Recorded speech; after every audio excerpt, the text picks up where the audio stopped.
Hello, ladies and gentlemen. Welcome back to Talos of Tech Live on Twitch. I hope you're having a fantastic Saturday. And also, a bit of news for those podcast listeners out there. Randy's been rearranging his schedule to fit better with his wife. And I am still able to rearrange my schedule because I work on Fridays and Saturdays. But yeah, now essentially the update for the podcasts is you should expect them on Saturdays instead of, when did they come out before? Was it Sunday or Monday? No, it was Monday. That's right. Tekken EV will be dropping, if all things go according to schedule, on Saturdays now, which we thought made a lot more sense because that's typically when people are, wrapping up school, finishing up work. The only reason we were really sticking with Mondays before was just because that's usually when Randy would end up being free, and that I was working on Saturdays, and Nick used to be off on Saturdays back when he had a typical 9-to-5 job, but now he's doing YouTube full time, so he can kind of rearrange it anyway. So basically, we're breaking away from tradition because we saw no point in keeping around the record on Saturdays, publish on Monday tradition that we had for so many years, because Randy's full time doing content creation now, as is Nick, and I can do it anytime, and I can record anytime between Tuesday and Saturday. So they were like, hey, can we switch it to Friday and try to turn these around so that they post every Saturday? And I was like, sounds good to me.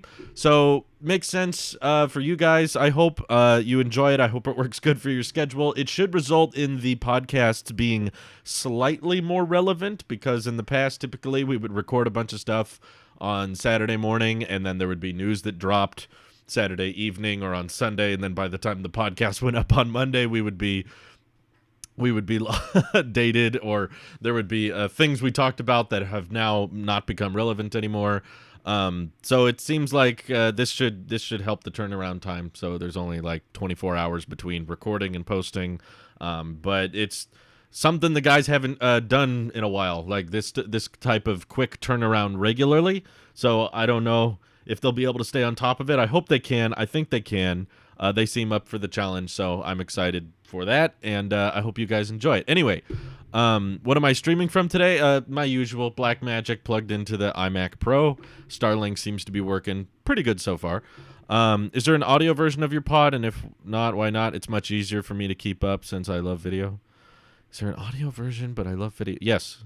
On on Spotify, on Apple Podcasts, we've been there for years. And then if you want a video version, it's on YouTube as well. Sometimes it takes a little while for the Spreaker hosting site we use to post the audio version to Apple Podcasts and Spotify.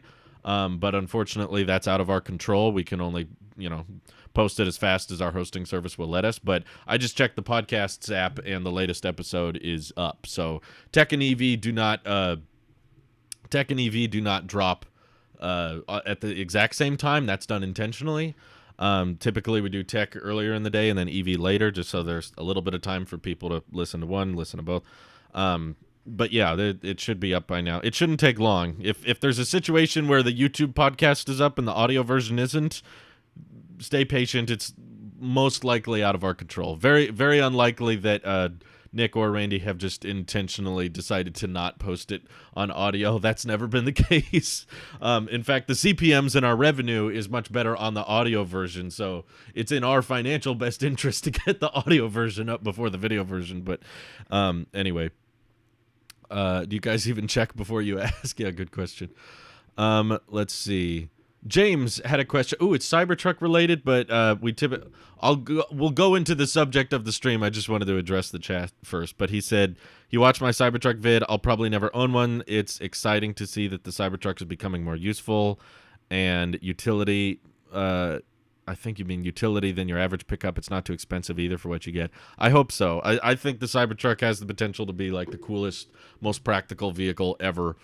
So I'm very excited for it, but I know the tech audience doesn't care. So the main subject of this stream, I guess, since I figured we're just starting off in the early beginnings of July, Independence Day tomorrow, so we'll be excited for that. I will not be working tomorrow. We're going to be partying and setting off fireworks like crazy. Just kidding. I don't have fireworks. But there's a lot of stuff that could potentially launch this year. Like, oh my God. None of it is... None of it in regards to the iPhones is super exciting for me, although I've just been wanting 120 hertz on my iPhone for years now. It feels like a dead meme at this point that I care about ProMotion. I notice it on my iPad Pro. I'd love it on my iPhone, and I don't really care about much else, is what I've discovered. If there's no 120 hertz on this year's iPhones, there's really nothing I would care. Like, the camera on the 12 mini is fantastic, and I cannot imagine, other than just having a telephoto lens, I cannot imagine there being such substantial upgrades to the main lens and everything that I would want to upgrade, because it's just so good at its job, and I don't take a ton of pictures anyway. And the notch I don't care about. The battery life on the 12 mini is fine. I don't really care much about that. And I mainly just want 120 hertz because that's just such a noticeable difference. But after that, I'm done. And then outside of iPhone realm, probably what I would find more exciting is the MacBooks in development, because the M1 chip has just kind of shattered the industry, and it's kind of shown how powerful Apple is with developing their own chips and how powerful they're going to be. And we touched on this in the last stream. I'll just repeat myself for those who are new joining, because it's Saturday. Hopefully more people are available. But it's kind of eliminating the Apple tax in a certain way. Apple tax being a phrase people would say, like, an Apple product is just more expensive because it's made by Apple, and you could get something that does the same thing for much cheaper. But now with the M1 chip and things like the Mac Mini, and if you go through the certified refurbished, you can get an M1 Mac Mini for under $600 that still has a warranty, that's still straight through Apple, and because it's Apple certified refurbished, it's basically brand new. There is no PC, there is no equivalent, there is no Windows machine outside of that is anywhere close to the performance of the M1 for that price.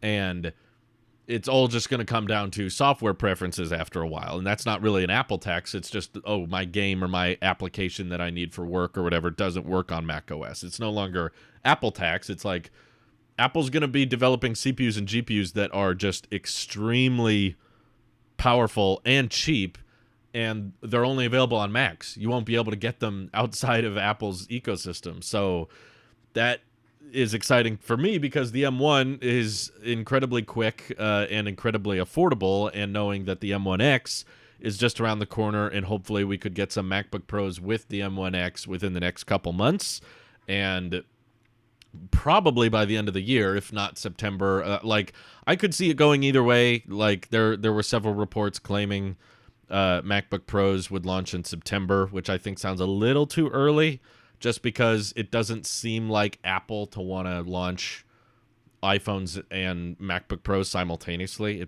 Apple feels like the type of company that would be like, let's let the iPhones have their moment, have their keynote, so that they're the talk of the town for a few weeks. And then a month later, then we do MacBook Pros, and then they have their moment. That way they don't kind of drown each other out in the news and excitement. So it makes more sense to me that they would launch in October for Apple's marketing strategy, but at the same time, I just want them as soon as possible. So if they did come out in September, I'd be like, oh yes, please, because I want to try those MacBook Pro Geekbench tests, the export times, and I want to start editing my own videos with them. Like, of all the computers I've reviewed since my iMac Pro, none of them have been able to export videos as fast. Even M1 MacBook Air or 24-inch iMac, none of them have been able to compete with the export times. So as soon as there's a Mac that does compete and actually outperforms my iMac Pro, I'm going to be very impressed, and I'll be very tempted to keep it. But then it becomes a big question of, do I wait for Mac Pro? And simultaneously, if the M1X MacBooks did launch in September, who knows? Maybe it makes more sense for them to unveil an updated Mac Pro in October or November. Keep in mind, the original M1 was unveiled in November, pretty late in the year. But Apple is probably, I'm guessing they're going to be pretty confident to sticking with the 2-year transition process that Tim Cook announced last year, and we're now over a year through that. So technically, if we hold Tim Cook to his word, it should take less than a year from now for Apple to kill off every Intel Mac from the website.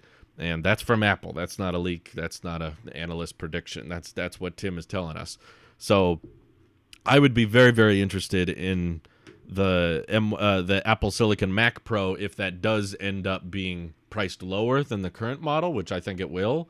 And then it's just a battle of, like, how much, because if you could imagine something with M1 technology, but 32 high performance cores and freaking 128 GPU core, that's going to be incredible. So I'm excited for the Mac transition to be complete. There's not much iPad stuff I'm looking forward to for the second half of this year. Aside from maybe I'd be somewhat interested in the iPad Mini 6 if they do end up making it very similar to the iPad Air and they give it USB-C and the squared off edge design and all that. I just think the iPad Mini is underrated, and it's very capable and very practical for a lot of people, especially those who just want to take notes with one hand. And the iPad Mini just doesn't get the love and attention it deserves, in my opinion. So budget iPad will probably happen, but that happens every year, and it's just not, I don't know, not game-changing for me. It's just like, okay, it's another cheap iPad. Now it has a laminated display, slightly thinner. Okay, whatever. Okay, I'll check in with the chat here. I'd imagine we are getting something similar to 2016 and 2018 with a September event for the iPhones and then an October event focused on the Pro hardware, which in this case is probably Macs. That sounds the most likely to me because, like you said, yeah, that did happen in several years prior. But if Apple's just trying to get these M1X Macs out as soon as possible, and, you know, there's not a ton of new stuff to talk about with the new iPhones, maybe they can announce all 4 of them in a clean 40 minutes, because honestly, what are they going to talk about with the non-Pro iPhones? Okay, like how much stage time can you talk about 120 hertz with? Like, it's faster. It looks much smoother now. Okay, moving on. And then they talk about the ultra-wide lens and how the ultra-wide lens is much better now. What do you talk about for the regular 12S and 12S Mini? I know they canceled 12 Mini production, but most of the analysts are still saying they have a mini iPhone planned for this year, but not planned for next year. That's true. They did spend 30 minutes on 5G, but that's because they were getting paid by Verizon and AT&T to talk about all that.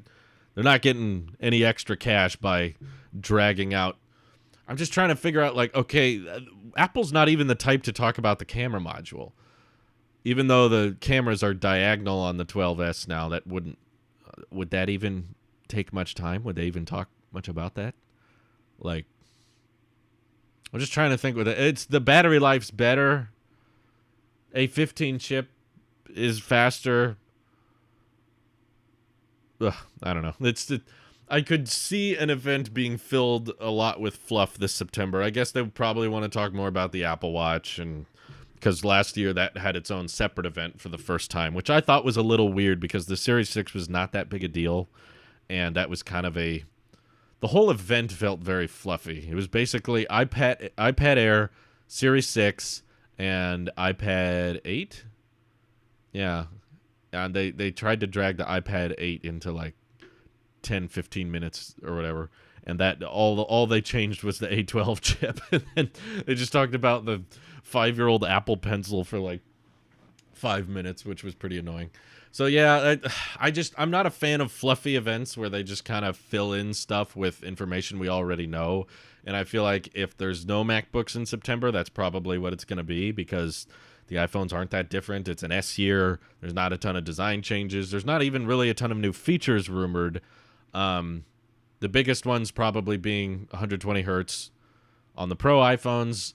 I guess I could talk about new AirPods, but that would be the first time in a while. Keep in mind, Apple has not talked about AirPods in an event since 2016. AirPods Pro were a site refresh. AirPods Max were a site refresh. Even AirPods 2 were a site refresh. So if they do talk about AirPods 3 in a keynote, I'll be very confused, because I'm like, why didn't you want to talk about AirPods Pro and AirPods Max in a keynote? Those were like big deals, and lots of new design changes and lots of new manufacturing techniques with the modularity of AirPods Max. And they do all that with a site refresh. But AirPods 3 is like, okay, they look a little different. All right, let's talk about these on stage. Like, I don't know. It could easily fill an hour. I know. It'd probably go over an hour because it's an iPhone event. I'd be pretty shocked if Apple decided to have an iPhone unveiling and keep it to 60 minutes. And keep in mind, Apple doesn't have to make their events 60 minutes. Like the M1 event was less than 45 minutes. I enjoy long events as long as they're packed with information. I don't care for long events if it's packed with stuff no one cares about. We obviously are getting 120 hertz on the Pro iPhones, but the normal iPhones, what will they talk about? Smaller notch, better processor, better camera. Okay, cool, that's done. That's the entire new model iPhone. I know. That's what I'm asking myself. I'm like, what are they really there to talk about? I guess they probably have a couple new colors. There could be an orange one or something this year, or they could announce they fixed the red option. The 12S will have good-looking red again instead of pink salmon red. Product coral, whatever they call it. Yeah, I agree. Quadruple U DC 2020 was a great example of a long event that was completely free of fluff. It felt like every minute of that event was filled with cool information and exciting new announcements, and the other events I can't say the same. Like the last Quadruple U DC, it felt like there was a lot of stuff that they were just stretching out, filling time. We have to talk about this because we have to talk about this. And honestly, like, I don't understand why. Sorry to bring it back to the iPad, but like iPad OS segment of the event was so short because most of the changes with iPad OS are just iOS features already. So if Apple didn't separate the iPad and just was still calling it iOS on the iPad, they probably could have just eliminated that whole section entirely and then just been like, so, the iPad can put widgets anywhere too, thanks to iOS 15. And that probably would have worked better because iPad OS is hardly different from iOS at this point. Let's see. Drew Sane. So, I've never been called that one before. Do you think Apple will have a foldable in 2023? Probably not. Foldable, I'm still convinced, is too niche of a market for Apple to care much about it, and especially with how Apple has shown very little interest in trying to make the iPad better than a Mac, and how limited the software is for iPad OS. It's convinced me that Apple has very little interest in making two-in-one devices. There was a little hope for it last year when they came out with the Magic Keyboard case and they gave the iPad mouse support and everything. And it was like first-party supported mouse support, and they redesigned the cursor and everything. I was like, okay, the iPad's coming into laptop territory. And then we were expecting that year we would get more Pro apps and iPad OS would become more capable, and then it didn't happen. So we were like, that was weird. Maybe next year. And then this year came along, it got the M1 chip, and it got mini LED, and we were like, okay, now the iPad's really cooking. It's getting really expensive. They're advertising the RAM options now. They're giving it 1 terabyte, 2 terabytes of storage. Holy crap. You know, this thing is ready to run Mac OS, basically. This thing is ready for Pro applications. This is a big deal. And then iPad OS 15 comes out. Barely any changes. It's arguably worse than iPad OS 14 because they get rid of the Today view and the home screen is all clunky now. And it's just realigned my unfortunate belief that Apple is just like, no, this product has to stay as this product. It cannot be more than this product. iPad, not a Mac, therefore it cannot do Mac things. And then we're going to intentionally software limit the iPad so that it can't support our own video codecs, and we're not going to give it any Pro apps. And it's just, they give it Swift UI, like, yeah, you can code apps, good job. But then if you want actual Xcode, you still got to get a Mac. So Apple doesn't seem to like their product categories spilling into the functionality of other product categories. They're like, iPhone is iPhone. So I could imagine that same arrogance and that same narrow-minded view of their product categories preventing Apple from ever making a foldable, even if they were popular. That's assuming there's a demand for an iPhone foldable. The truth is there really isn't. We've tried several times with 9to5Mac polls and my own Twitter polls, and this is tech community bias, so I know that when we run polls of people of my audience or of the 9to5Mac audience, that's very skewed because it's not of the average consumer poll. It's just tech community poll, but it's a skew that should help the foldable, right? You would assume people who watch tech videos, people who spend thousands of dollars on their phone every year, they're the type that would be far more interested in a foldable, right? 9to5Mac readers or Talos of Tech viewers, those are the type of people that would be far more interested in a foldable than the average consumer who doesn't spend thousands of dollars on iPhones every year.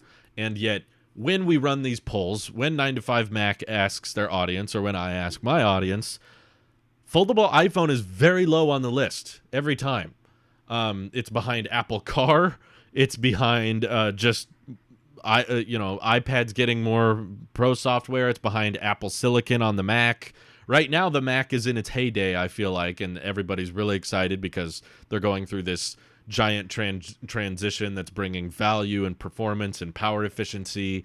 So pretty much in the tech community, at least, there's tremendous interest in the Mac lineup. And anytime we poll people, if like, are you interested in are you interested in a foldable iPhone? A huge portion of the tech community is like, no, I don't want a foldable. I'm fine with an iPad and an iPhone. There's too many compromises and too expensive and too fragile if we try to combine the two into making a foldable. And that's the tech community. So imagine what the general consumer polls would look like. If the tech community is not terribly interested in foldable iPhones, then the general consumer is probably less interested. And for the record, in my tech community polls and 9to5Mac polls, there is a ton of demand for Apple to give Pro apps to the iPad. That's been a huge requested feature for 2 or 3 years now. People have been asking for Final Cut, Logic, and Xcode to come to the iPad. And when I ran polls, there was a clear and obvious majority of people that would be totally up for having an optional macOS dual boot method for iPad Pro. When I ran those polls, there were no question about it. It was like 80% when we polled like 11,000, 15,000 people. We asked them, like, would you guys be interested in having a dual boot optional? So you don't have to use it if you don't want to. But if you want to put macOS on the iPad, would you like that option? 80% of people were like, yeah, great. I would totally do that. So there's a ton of demand for and a ton of interest for, but Apple doesn't do it. For whatever reason, we want people to buy a Mac and an iPad because they can make more money that way, and it's going to cannibalize the Mac. Whatever their stupid reason is, iPad, they don't want to do it. And there's tremendous demand for it. Foldable, not much demand for it. So my guess is Apple is not going to make a foldable. If you're asking me personally, do I think they should? I think it would be kind of interesting. Because after reviewing several foldable phones, the Z Flip and the Z Fold 2, I was convinced after checking those devices out, Apple would probably make the best foldable. Not that I think foldables are the future or that foldables are going to replace all rectangle phones. Some people have that belief that like in the future all phones will be foldable. I don't share that sentiment. I think that foldables will be a piece of the market. I don't think they'll be the majority. But I look at it kind of the same way I looked at the Galaxy Note series. And honestly, I think foldables are kind of replacing the Note series in a way, or that's what they're ultimately destined to do. There's like, are there phones on the market that work with a stylus where you can store the stylus inside the phone and you can have a little pen that works with it? Yeah, those exist. They're not most phones, but there's a market for it. And I think that's what foldables are probably going to be. They're going to be around Samsung, probably some other Android, Huawei or Xiaomi. They're going to have a foldable option out there, but I don't think the price is ever going to get low enough and the compromises are never going to get seamless enough for them to replace all mainstream phones to the point that in the future, everybody just has a foldable. I don't think that'll happen. But I do think that Apple gets tablet software really, really good. This as a tablet works pretty well, but once you start, attaching a keyboard case and a trackpad to it and start advertising it like it's a laptop, that's when I complain that it doesn't have as good laptop software and you're charging laptop prices. That's what kind of gets me annoyed. But if we're just talking about the iPad Air, 11-inch iPads or iPad mini, and you're just using it touch, iPadOS is pretty capable. It's pretty great. And it's great for the basics, right? The budget iPad is tremendous value, incredible performance for the money, a $300 device that can do all the things an iPad can, no complaints for that product. And I, for the record, never was suggesting that the $300 iPad should run macOS or even get Pro apps. If Apple wanted to restrict Pro applications for just the pros, that would be totally fine with me. But the tablet side of iPadOS is very good. So if they had a foldable that could run iPadOS when unfolded and just run standard iOS when folded up, that would probably be the best foldable on the market, even if it was really expensive, because it would have the App Store. It would work well within the Apple ecosystem. You would have really great app optimization. That was a big complaint for me with the Z Fold 2, was that it was well built. The hardware was really solid, but the software didn't really know how to take advantage of the aspect ratio, and Android was not really good at working on a tablet. And that's what that Z Fold was when unfolded, was like this square, awkward aspect ratio, and the Play Store apps were just trying to doing their best to scale with it, and it felt clunky. Whereas Apple has really, really well optimized apps for the iPad and even the iPad mini. So if you had pro-sized iPhone combined with mini-sized iPad, I think it'd be a very fascinating product. I don't think it would be the best seller. I don't think it would kill off regular iPhones. But in the same way that Apple sells $2,500 iPads with 2 terabytes of storage and 5G, is there a ton of people buying that? No. That's an incredibly small niche of the market. There's not a ton of reasons to get an iPad Pro with 16 gigs of RAM. It just doesn't make much sense with how iPadOS is run and how the applications work on iPadOS, and the amount of storage you would have to throw at it to utilize 2 terabytes is just kind of ridiculous. But Apple sells that option for those who really, really want it. I know they exist. I'm not saying they don't exist. I'm just saying they're very rare. And I think you could probably make that same argument with a foldable iPhone. There are probably a few people that would buy it. Not a lot, but enough for Apple to probably make a healthy amount of money on it. I mean, every YouTuber would probably buy it. I would probably buy it. Depending on how it was priced and how it worked, I'm not sure if I would keep it or I would, replace my current iPhone. But it would make headlines. Everybody would talk about it, and it would definitely drive a lot of attention towards Apple, which I think one day they might need a lot more of. Right now, Apple makes headlines, and iPhone 12 is selling amazing, so that they're doing great. But I think year after year, the smartphone improvements with the iPhone are probably going to get more incremental and smaller and harder to notice, and average consumers are going to buy, like right now, where everybody's buying the iPhone 12 because it looks different and it's got 5G and now OLED is standard. So there's all this super cycle. That's what I was predicting it would be, and that's what it ended up being. But I think that's going to be followed by incredibly low performing years for the iPhone, because now more than ever, people are holding on to their phones for extremely long periods, especially now that iOS 15 is working all the way back to iPhone 6S territory. People are holding on to their phones longer than ever. Like in 2015 or 2013 days, that's when it was reported that most people were holding on to their iPhone for 2 or 3 years. Now we're seeing that on average stretch to 4 years or more. And I think that trend is going to continue. So people are going to buy phones and not see a reason to upgrade because the differences are so minor, and the time between upgrades is going to get longer and longer. And eventually Apple's going to need some exciting features for the iPhone that actually grab general consumers' eyes. Deep fusion and slight camera improvements here and there, and the A15, A16 chip is going to be somewhat interesting to the tech community, but the average consumer's not going to care. They're not going to see a reason to upgrade for those incremental upgrades, incremental changes.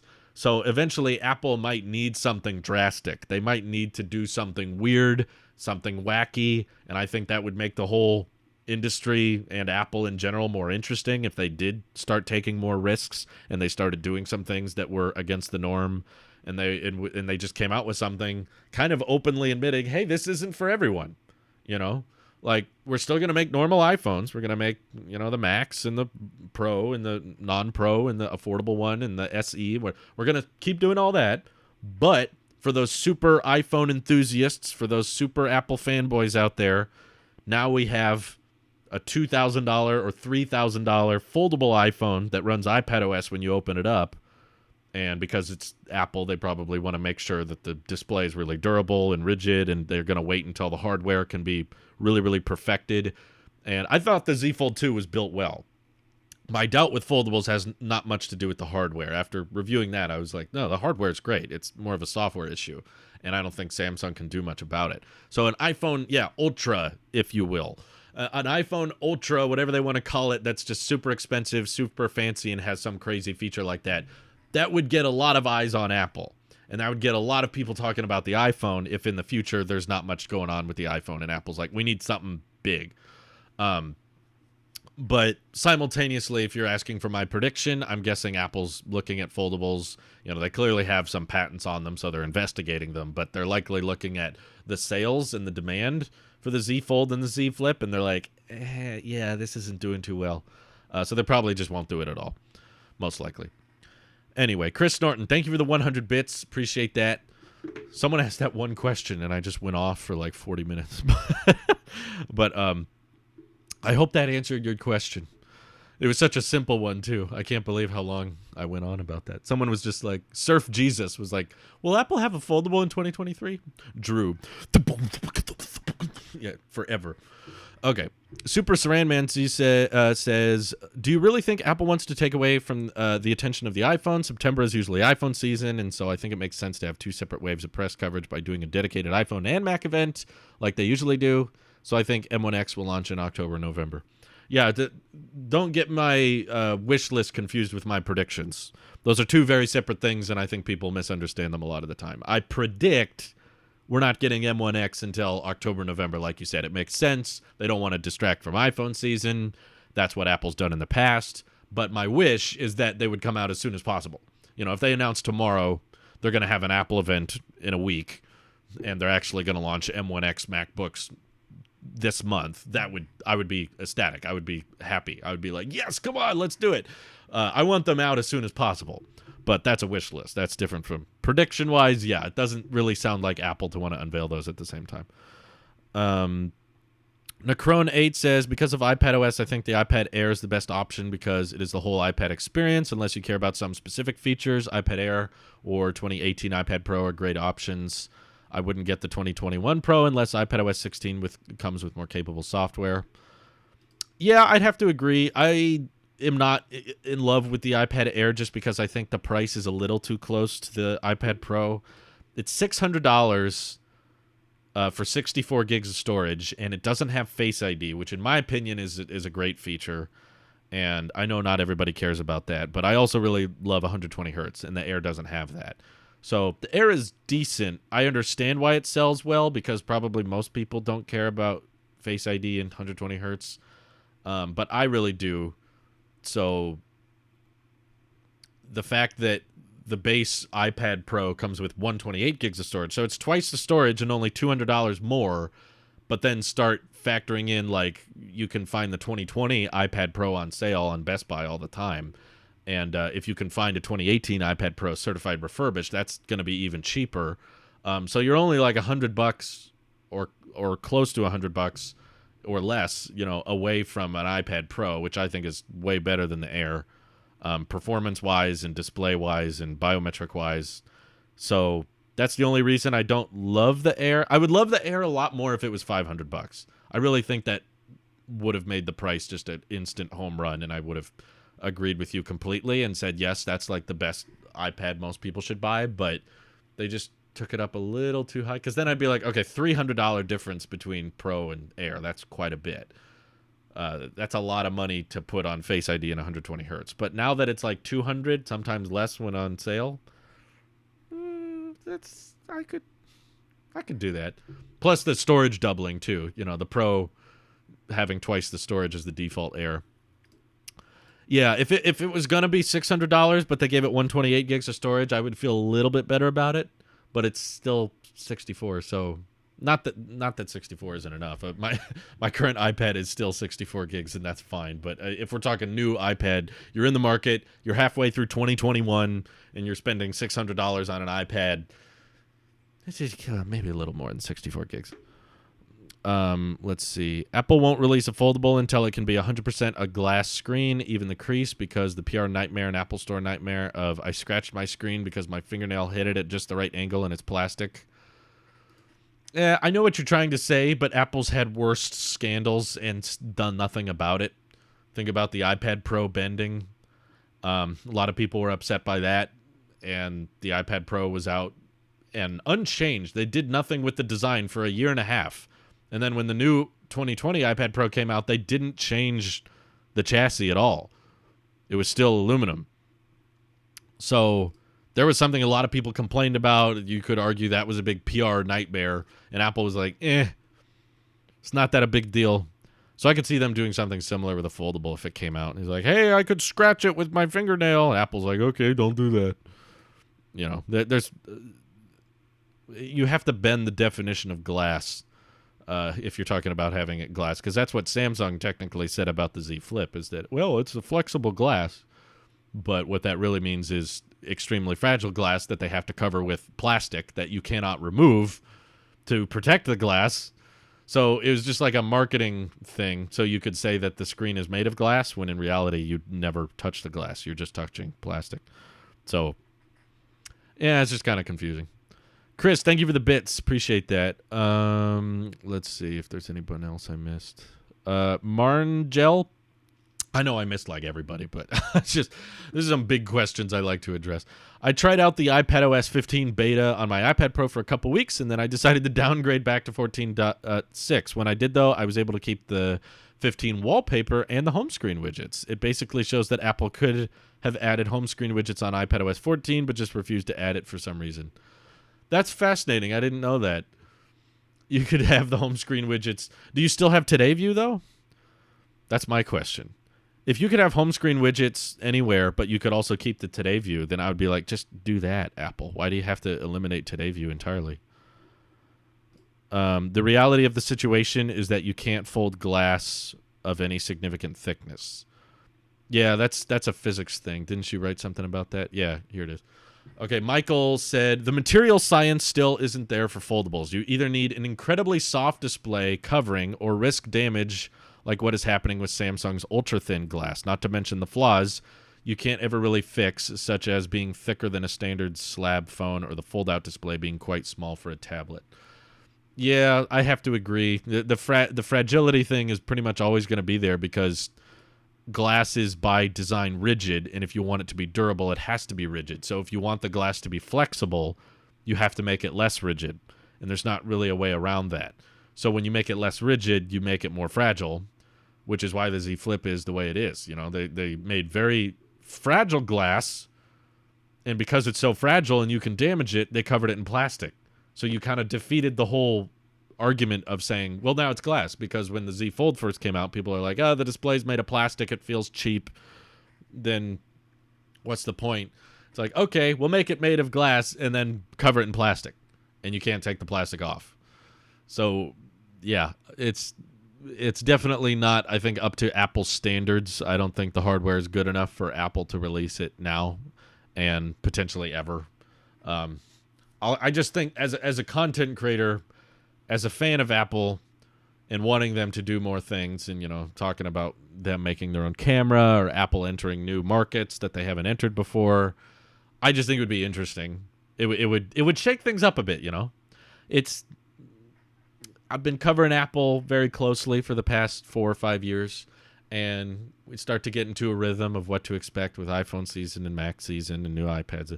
This is just kind of a running rhythm Apple has so far, and it's always very, very interesting if something else comes out that kind of changes up everything, you know, like the Apple Watch. That's not something they really ever made before, and now we come to expect that every year, and it makes a difference in our day-to-day life. And I'm not saying the foldable would be that big a deal, but it would at least get a lot of people talking about a drastically new Apple product. And I like Apple and how they handle software and hardware most of the time. Sometimes they don't do what I want, but for the most part, I think they do it better than anybody else. So Apple making a foldable would be fascinating, but it probably won't happen, prediction-wise. I remember a few weeks ago, Craig FaceTimed a bunch of YouTubers, and they could ask one question. If you had the opportunity, then what would you have asked? One question. Oh, man. That's a tough one. That's the problem, because any question I would ask, they would have some BS blanket statement answer, and I would instantly have follow-ups. I want to have a conversation with Craig about something like why the iPhone can't have USB-C. I think would be a good question, but I would need a lot of follow-ups. He could blanket answer that one with just like a lot of people have Lightning, so we thought we'd keep using Lightning. And then I'd be like, no, but you did it on the iPad, why can't you do it on the iPhone? I don't understand. Like, there'd need to be a conversation. One question, I don't know, man. It would be... That'd be a tough one. I'm trying to think. Maybe something about a biometric. Maybe I'm trying to think. Why not allow the iPad to be unleashed to its full potential via macOS dual booting? Like, what's the big problem with that? Maybe something like that where they couldn't have a very easy blanket statement to respond with, but it would be a hyper-specific question, you know? I'd be like, why can't you allow the iPad to be better than it is via dual booting macOS option? How would he react? He'd be like, well, he'd probably say something like, well, we think iPadOS has a lot of strengths, and we think macOS has a lot of strengths. And over time, we're very excited to make the iPadOS more capable and give it more features that pros can appreciate. And then I would just be disappointed. And I'd be like, you didn't answer my question, Craig. That's more than likely what would happen. So I don't even need to ask it. I know that's exactly how it would work. If I was miraculously a 10 million subscriber channel to the point that I was big enough I could interview Craig and ask him a question like that, then that's probably how it would go. Why doesn't the iPad support ProRes? Yeah, there's a good one. Very specific. Hard to sidetrack that one. You guys designed ProRes video codec, right? This doesn't count as the one question, but I'd be like, you guys invented ProRes. Why can't the iPad play it? Well, there's a lot of exciting development that we're excited for the iPad that might come out in the future. He'd give me some blanket thing. He wouldn't give me a good answer. He'd be like, well, I don't think he'd be like, get a Mac. He'd probably have some generic, marketing answer that he has to say. Let's see. Martin Gel says, I kept the Today View and the home screen widgets when I downgraded to 14.6. That's fascinating. Maybe I need to do this. Basically combine the two and created a bugged out but still functional version. That's funny. Craig just cuts the call. That would be funny. We forgot to add it. Would you prefer a 16-inch iPad Pro that dual boots into a Mac when we attach the Magic Keyboard to it and becomes an iOS device when we fold it? If there's any way to get Mac OS on the iPad, yes, I would prefer that than what we have today. Pretty much anything would be better than what we have right now. I like big displays, so yeah, I have nothing against a 16-inch iPad Pro, but I don't even think it would have to be that. I don't even think it would have to be big. It could be as simple as just when you plug it into an external monitor, it switches to Mac OS. I feel like that would be very, very simple because, for one, it wouldn't confuse normal iPad users because when you buy an iPad, you take it out of the box, it would still be running iPadOS and you could still use it just as you use an iPad now. But if you dock it to a monitor, that instantly means that the person using the iPad is at a desk. More than likely, that means they have a keyboard and mouse. And because it's an external monitor, it most likely does not have a touchscreen. So iPadOS on a big desktop display doesn't really have much functional benefit because you can't actually touch it. You would still have to use a keyboard and mouse. So if you're docking it and Apple knows you're on a desk and they know you're using a keyboard and mouse and you have the M1 chip, you have the performance there, just when you're docked with an external monitor, it runs Mac OS. Even that I would take. Some people would be like, but I want to take Mac OS on the go. Then you could use the argument, okay, then buy a Mac. That's what Apple's going to reserve MacBook sales for, is if you want Mac OS on the go. But making the iPad run Mac OS when plugged in to a monitor, that means it's stationary, it's not moving, and then back into iPadOS when you disconnect it. It's not the ideal scenario, but it would be one I would appreciate and probably utilize. That would be awesome. I know Apple wants you to buy both. I'm just saying that's stupid. Okay, Sans Clyde, that exact argument could be used for Apple never making laptops. Do you guys realize that? That's the thought process I had the other day. I was like, if your argument is Apple wants you to buy both, then why would they ever make a mobile Mac? Why not just keep making desktop Macs and say, buy one for the home, buy one for work? Apple wants you to buy two. They want you to buy both. If Apple started making a laptop with Mac OS that you could take around and pack with you, then you wouldn't need to buy two desktops and they would lose money. Therefore, never make laptops. Just make people buy desktops for every room that they want a computer in. Like, that's the kind of backwards logic that I say. That's stupid. That's not a good reason. I agree. I don't think a lot of people buy both Macs and iPads. Some people do. But those people, I think, are still going to buy both. Even if the iPad ran Mac OS, they would still buy both because the iPad wouldn't have the faster Apple Silicon. The type of people that have the money and the interest in the tech community to buy both, to buy a Mac and an iPad, they're going to buy the M1X Mac or the M2 Mac. They're going to get the higher tier Macs and an iPad, even if that iPad could run Mac OS. The only Macs it would be cannibalizing are M1 Macs, and the iPad Pro is objectively more expensive than all the M1 Macs because Magic Keyboard case, 5G, Apple Pencil, all that. It's better, I agree, but it would be more money, and Apple's fine cannibalizing their own hardware if they make more money. I know. I've gone down this route many, many times, but I'm just saying Apple wants you to buy both is a dumb argument. Again, you could use that argument against ever making mobile Macs because Apple would rather you buy two desktops, one for work and one for home. I think most people who buy the iPad Pro just use it for content consumption and not creation, and Apple knows this. So Apple sees the opportunity to sell people both an iPad and a Mac. This also goes for artists who already are buying both thanks to Sidecar. I'm saying they would still buy both, though.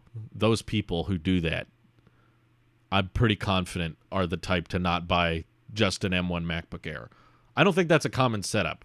A common setup is like an iMac and an iPad, or a 16-inch MacBook Pro and an iPad Pro, and people would still do that even if the iPad could run Mac OS.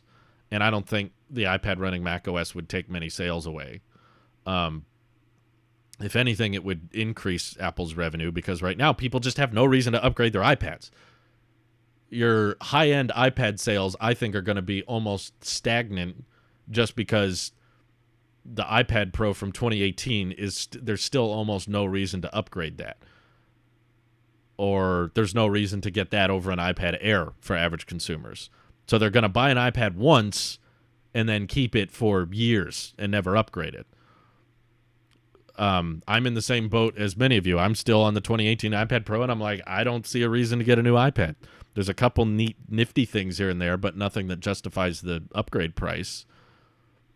But yeah, I know. Universal Control was an obvious software advertisement that showed Apple really doesn't care about making the iPad more capable.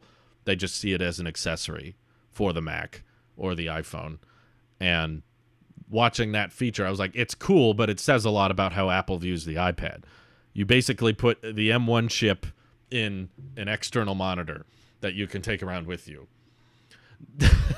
It's just such a missed opportunity, in my opinion. It's such a shame how much better it could be and how much more capable it could be, even if they wanted it to make it more expensive. Like, I'm not saying it has to be a cheap option. If Apple's worried about it cannibalizing sales, then make it like stupid expensive. Even that I would be fine with. I wouldn't be complain I wouldn't complain as long as there was a way to do it. Like, if you're worried that you're going to lose out on revenue because someone's going to buy an iPad Pro and not a MacBook and an iPad Air, then make macOS dual booting cost $300 additional. It's like a $300 software package. Or screw it, $1,000. You got to spend $1,000 to dual boot macOS, and you can't do it without spending that. All right, at least there's a way. Apple won't lose out on the revenue. As long as there's a potential way to make one piece of hardware that's capable of doing all these great things, all the things an iPad can do and all the things a Mac can do. Right now, that doesn't exist. It doesn't matter how much money you want to spend. If you want to spend $50,000, there's not a way to have one piece of hardware to do that. You know, a Mac with mini LED, a Mac with 5G, a Mac with 120 hertz, a Mac with Face ID. You could have all these things via a simple software unlock. But no, we can't do that. The iPad can do really niche things like accessing Windows file server in the Files app, but we can't have more than 2 apps at once or ProRes support. Yeah, very bizarre, obvious things they leave out. Watching this on my 2018 iPad Pro, according to Apple, that's about all it's good for. The Pro means for content consumption, essentially. Every time I see the iPad Pro and how it's used in a video with its amazing sleek hybrid software, I want it more. Yeah, the iPad Pro is really cool. It just hasn't done anything different. It's basically the same software, and functionally it's pretty much done the same thing for the past 5 years. It covers the basics. We know that. You can do some light video editing, you can do some photo editing.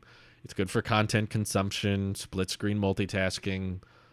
Other than those basics, they've really not done anything with it. We're a video watching professional. There you go. Not a video creator, but RM2646 says, Mark was having a bad day. He said MacBooks will launch in the summer. Then he said Mini LED is delayed to next year, even though the reason why it's taking too long is because of Mini LED shortages. There's also a chip shortage. It could be part of it, but I don't recall Mark saying MacBooks would launch in the summer. I mostly remember him saying they would launch. Well, I guess he said they would launch as soon as this summer, but Bloomberg was mainly saying second half of this year, which people were like, quadruple UDC, that's kind of second half, right? And it's like, I think they went intentionally for a very large window just to cover their butts. While it's exciting to see future Apple Silicon, I'm really interested how AMD and NVIDIA will make their own ARM chips and how powerful it's going to be. I know M chips will be more optimized, but it's interesting just how powerful the other companies can make their chips. Yeah, I think that's a good thing. Like I tweeted about that yesterday. Qualcomm CEO was talking about how they plan on competing with the M1 and they think they can do better than Apple. And I'm like, bring it on, totally. Like, because there's really no benefit to everybody else being stagnant, Qualcomm and AMD and NVIDIA. If they can't keep up with Apple Silicon, that doesn't incentivize Apple to really increasingly make their chips faster or anything. They could pretty much do nothing with the chip and keep it the same performance for years and still be able to say they're the fastest. So that's the type of competition you want in the industry, right? That's the type of competitor saying, hey, we can beat that. Hey, we can do better. That incentivizes Apple when they see those statements and when they see those announcements. They're like, oh crap, we better step it up. We better find a way to top ourselves. And there's good competition, and there's sometimes competition that I don't think is actually competing. It's just a crappy alternative. That's how I view SpaceX versus, everyone else in the rocket industry. It's like, we're not really experiencing the benefits of that competition because they're not really trying to one-up SpaceX. They're just like, oh, one day we'll do what they do today, but we can't do it now. So that's not really good competition. But with Apple Silicon and Qualcomm trying to catch up, and AMD and NVIDIA, they're trying to all catch up. That's the type of neck-and-neck competitors that you want, because we ultimately benefit from that. It encourages Apple to not stay full.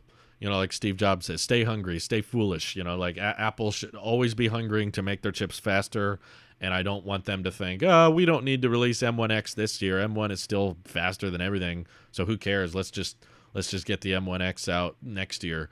No, it's like, fastest chip, let's get it out. Let's prove to the world how fast our chips can be. Let's stay on top of this. Do you miss Johnny Ive's voice in ads more, or Phil Schiller's presentation quality more?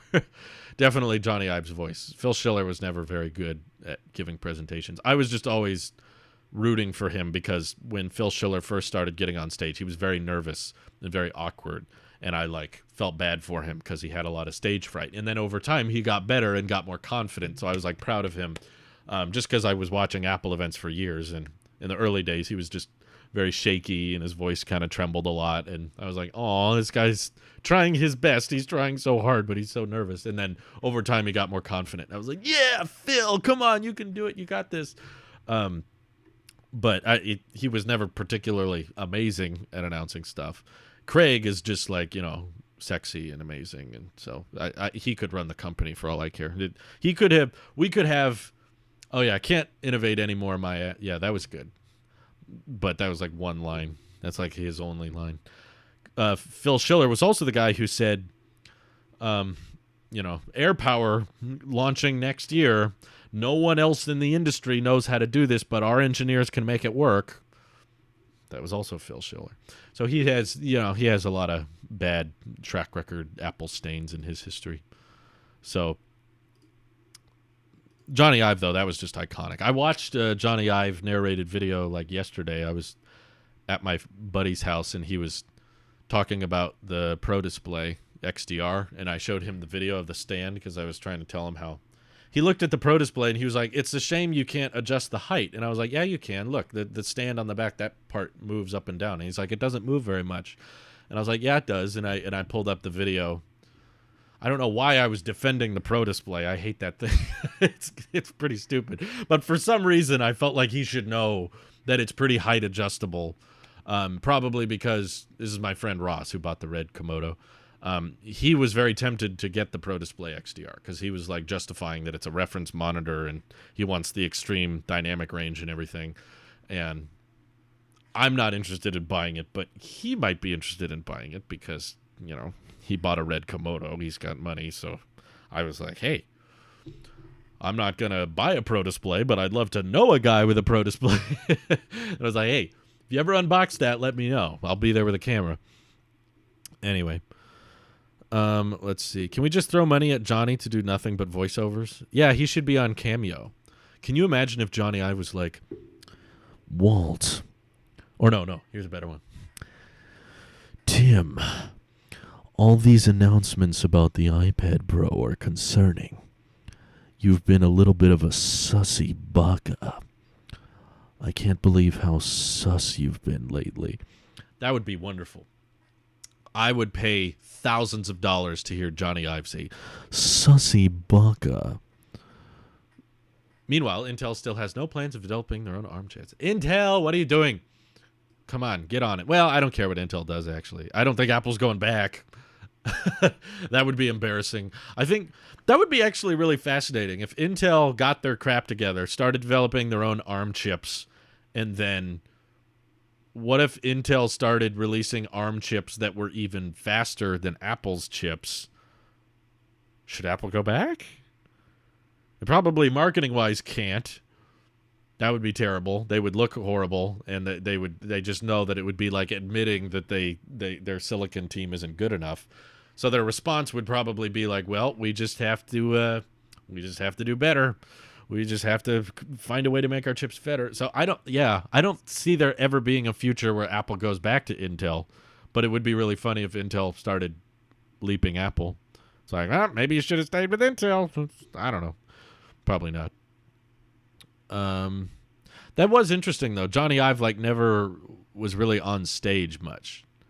I think there may have been a handful of times in the old days, but yeah, he did voice narrations and he was in videos, but he never gave a presentation on stage in front of people.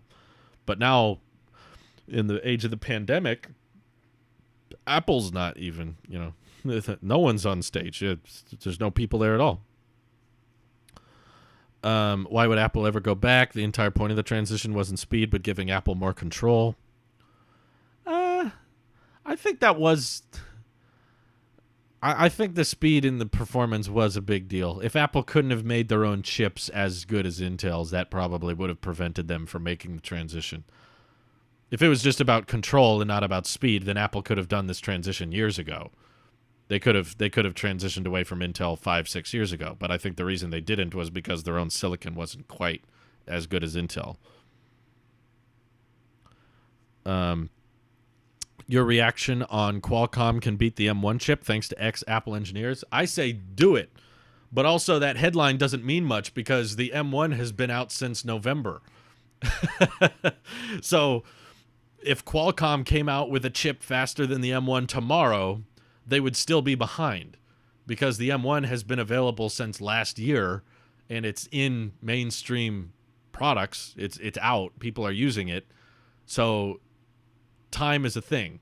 If you can beat the M1 chip, but it's going to take you 2 or 3 years, it's not really an advantage. That's like Qualcomm saying they can be faster than the A10 chip. It's like, okay, great. The A10 chip is old. We have the A14 chip now. So if you can't beat the latest and greatest, who cares? So I'm all for it. I say do it. But if you can come out with a chip faster than the M1X and get that to market before the M1X, that's wonderful. I'll be impressed. I'm probably not going to switch to Windows just so I can have a faster chip because it's not going to have the software I like or the ecosystem support. The performance is not the sole reason I use a Mac. There's lots of reasons. That's one of them. But just because I could get a PC for cheaper, even with an ARM chip. But I've also heard the same thing. Windows on ARM sucks, and they haven't optimized it very much.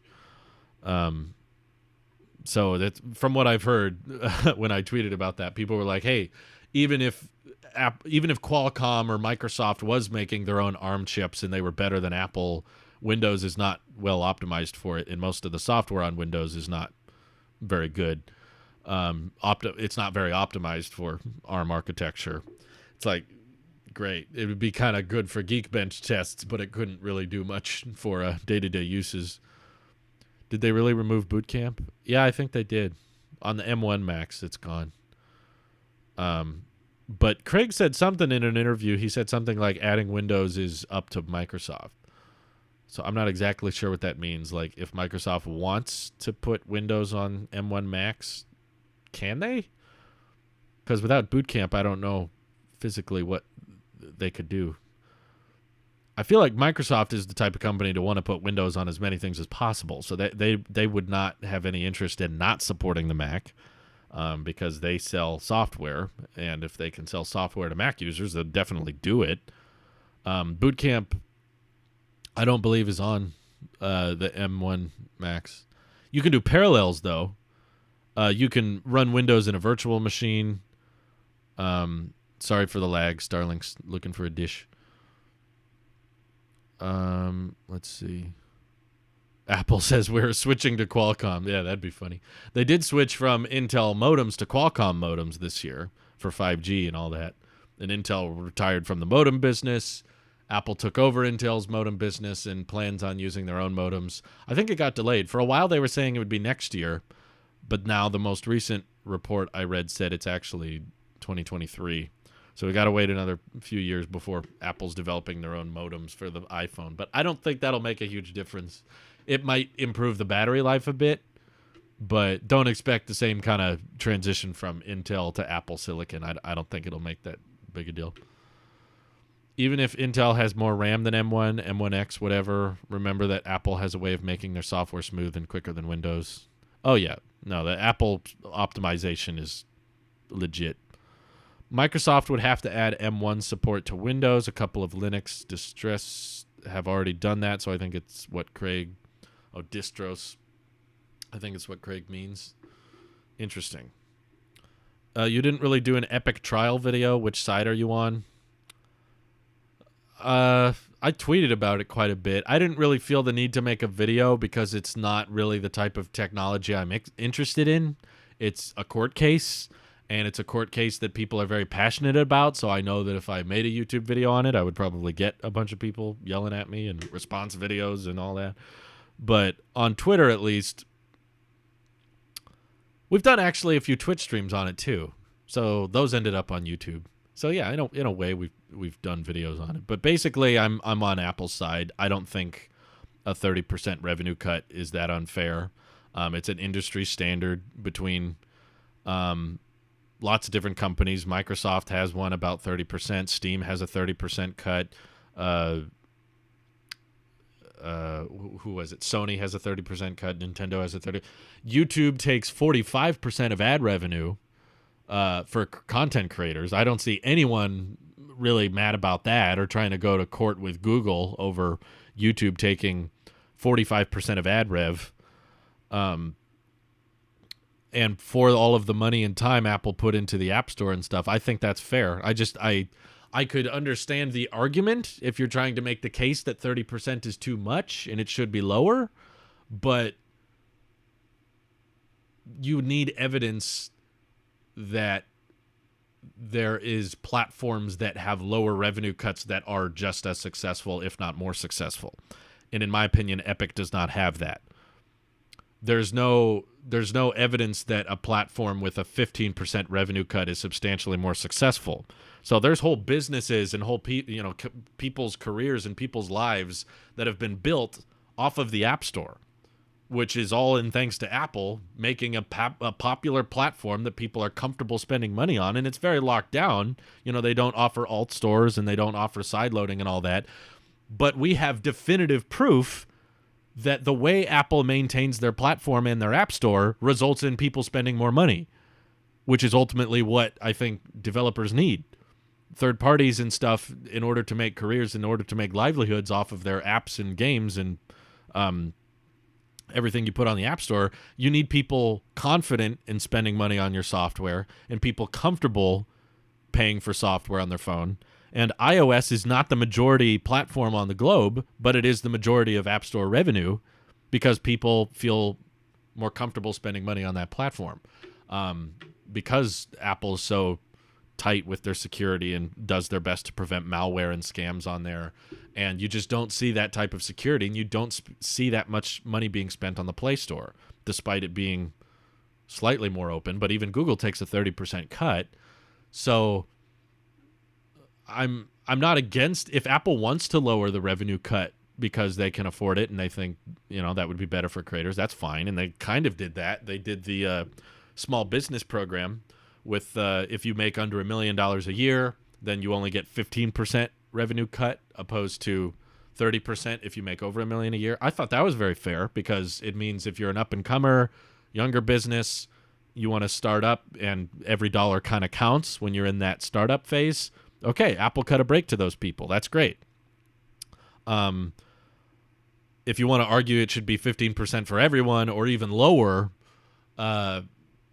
you just need some evidence that that results in a better platform. And right now we don't have that.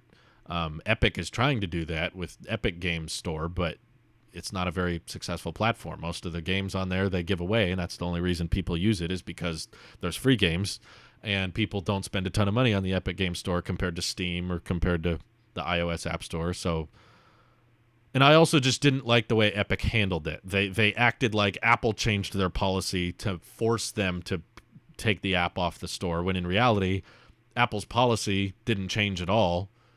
Apple's policy was enforced the way it is for everybody, and Epic intentionally and knowingly broke terms of service, a contract that they signed and agreed to. They very knowingly and intentionally broke those terms so that they would get banned. And then as soon as they get banned, they launched this whole anti-Apple marketing campaign telling all of their fans that have made their game popular, hey guys, you can't play your favorite game anymore because Apple's greedy and they kicked us off. It's like Apple didn't change anything. You guys were greedy. You decided you wanted more money than you were getting. So you intentionally broke terms of service so you would get banned. Like, I'm not against the conversation of just saying, you know, devs would make a lot more and that would be better for the community if the revenue cut was lower than 30%. Okay, that's a fine conversation. But the method Epic went to go about doing that, I think, was totally botched and wrong. I don't think it's a good strategy for them to just like, let's get all of our fans angry at Apple by intentionally breaking terms of service and making Apple seem like the bad guy, when in reality, Apple was just enforcing the laws that they've always had. They didn't change anything. So I don't like the way Epic's doing it. I think there is a conversation to be had, but they're not doing it the right way. The Apple versus Epic case is a rather complicated case. Apple has the right to do what they want with their platform, but Epic does have a point that they don't treat their developers in good ways a lot of the time. I just don't see evidence of that. Like they're treating pretty much everyone the exact same way every platform treats them. That's how Sony treats their devs. That's how Microsoft treats their devs. That's how Nintendo treats their devs. That's how Steam treats. They're all doing that. It's a 30% didn't come out of nowhere. When Steve Jobs got on stage and announced the App Store and said that the revenue cut would be 30%, people applauded. People were happy. That was good. That was considered really competitive at the time. So yeah, I'm pretty sure Epic was just trying to piggyback off of the antitrust cases to feel like they had a point, but I think they did a bad job at it, and I don't think they're going to win. From what I've heard of the court case so far, it doesn't seem like it's leaning in Epic's favor. RM2646 says, it's not really because of the 30%. It's because they want to get the Epic Store on iPhones. Anyway, same. I'm on Apple side. Just recently, Google forced developers to verify their email. That wasn't here before. Yeah, that's funny. The Play Store is not that good in my experience. The apps are kind of clunky and not very optimized. And that's a really strong advantage of iOS, in my opinion, is just how good the App Store is. To be very honest, it seemed like a setup plan because that ad took way less time to make than ever, the 1984 one. Oh, yeah, 100%. They had that ad ready to go. There's no doubt in my mind. There's no way they made that whole commercial and that whole ad within like a few hours, which is how long it took them to drop it after Apple took them off. They knew exactly what they were doing, and I just think it's a shady business practice to be like, let's intentionally break TOS and then tell every fan of our game that it's Apple's fault. So then you have all these 12-year-olds really angry at Apple because they think Apple introduced something. That's what Epic made it seem like. Epic made it seem like Apple changed their policy so that Fortnite couldn't be on the App Store. And I think Epic was intentionally banking on people not knowing that, and being unaware. So I just thought that was shady. And Epic was probably just losing relevance with Fortnite, so they were like, well, we're not making much anyway, so we should either try to get the Epic Store on iOS, or I guess we'll lose the whole game on the platform. And to me, that's like prioritizing money over your fan base, which a business has to do to a certain point, but it's Epic Games, right? They're a game company. They're supposed to be about letting people play their games on as many platforms as possible, and I don't know. It just didn't sit right with me. It was very much a setup, though. They intentionally broke TOS. It wasn't like they were doing that hoping to get away with it. They knew what they were doing. Anyway, that's where I side on it. I haven't been keeping up with it very much. I didn't see the point in doing a YouTube video because there's a bunch of people that feel very confidently on the opposite side of the subject, and it's not really tech. It's more of a legal battle about the App Store, and that's not really what interests me. I just have a feeling if I did that video, it would get a lot of backlash, and I don't really care to argue that much further. Spotify keeps complaining that Apple is anti-competitive, yet they don't support their APIs like in SharePlay. I think Spotify had a better argument, to be honest with you. I don't think Spotify was being shady. I think Spotify actually had some fair criticisms of Apple, because Apple was preventing Spotify from being able to advertise in the App Store. I can understand Apple wanting to keep their rule of like 30% cut of in-app subscriptions. So Spotify doesn't let you sign up for premium through the app. They make you do it through a website so that Spotify can get 100% of the revenue. That's fine. It's one of those kind of complicated features that third parties have to work around, and Apple doesn't have to because, they design the whole platform themselves. I don't take huge issue with that because it becomes a very slippery slope if you start saying, okay, Spotify, you get 100% of the revenue if you allow people to sign up through premium through their app. Then other apps Apple has to enforce those rules for everybody else, and then that can quickly turn into everybody being able to bypass the revenue cut. So I could understand why Apple doesn't want to budge on that. But not allowing Spotify to advertise their own plans and their prices and stuff, that felt a little fishy. I was like, if Spotify's having a sale or something, or they want people to sign up through the App Store, that's fine. I don't see a huge issue. I don't take huge issue with that. Maybe there's more to it I don't know about. Maybe because it's an ad that links you to a web page that's not allowed, and Spotify was making it sound more malicious than it actually was. Yeah, I agree. Spotify went about it the right way instead of doing what Epic did. Epic was trying to turn their own users against Apple and then trying to pin it on Apple, whereas Spotify, I don't see them doing that. They were just like, hey, Apple's not really letting us do what we want to do, and some of these things I think should be allowed. And I was like, okay, fair enough. I like Spotify. I still use them. I don't pay for them, but I appreciate them, and I think that Apple could probably make it more fair to alternative music streaming services. I also understand that big companies like Apple are gonna have their own advantages, because Spotify looked at it in their video of like, it's important that we all play the rules fairly in the free market. And they were showing like a tennis match between Apple and Spotify. They're like, we want to play the rules fair. And I'm like, yeah, but also Apple built the tennis court, and you're playing against Apple, and Apple's also the referee. So there might be some built-in disadvantages that you cannot avoid. Like the fact that Apple Music gets to work directly through your Apple ID. So you set up your phone, and then you just instantly have the music app there, and you open it, and you don't have to sign into another app and have another password and all that. Like, that's an advantage Apple's always going to have, and I don't think there's a way they can change that. I don't think there's a legal way you can make it more fair so that Spotify doesn't have to have a password, and that can be built right. Like, you're a third party, and as long as you're not designing the hardware or the platform or the software, you're going to have a slight disadvantage compared to the in-house option. And when you built a business around that, where it could be so easily replicated by a big company like Apple, you're going to have a few disadvantages. There's just no way around that. But is it anti-competitive?